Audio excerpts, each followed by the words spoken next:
Alors, je représente la prévention routière en tant que directeur départemental pour le Comité du Nord et également en qualité de directeur régional pour le Nord, Pas-de-Calais et la Picardie. Nous sommes toute une équipe.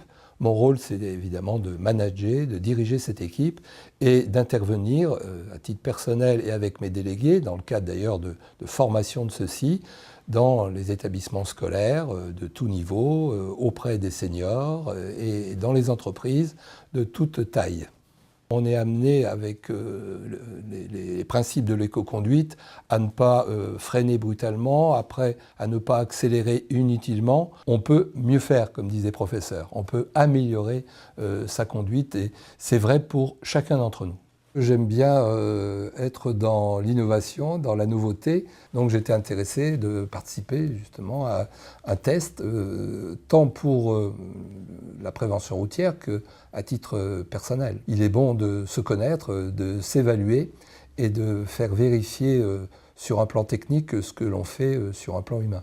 Les aides à la conduite que représente cet appareil, évidemment, ne peuvent que nous aider à mieux partager la route. Ce qui est très intéressant, c'est le retour d'expérience avec les informations qui nous sont données sur l'appareil, mais qui nous sont données sur Internet, avec en particulier la possibilité d'accéder à un tableau de bord qui nous donne toutes les informations très précises, très détaillées sur les divers aspects du système. Ce que j'ai beaucoup apprécié, c'est que cet appareil nous indique les moments où il faut être en frein moteur, ou les moments de décélération. Et cela, au contraire, nous confirme ce que l'on doit faire.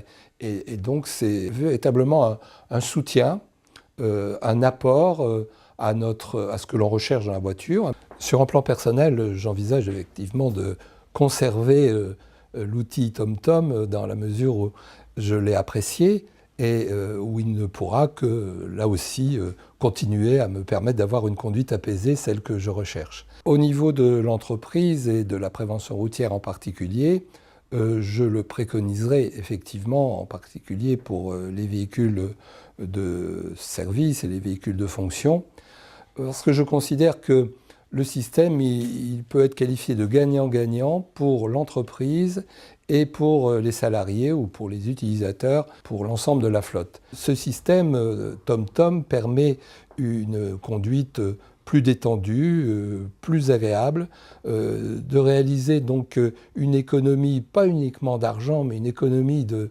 stress, une économie par rapport à la fatigue, qui a le bénéfice de donner davantage de vigilance et d'attention pour le conducteur.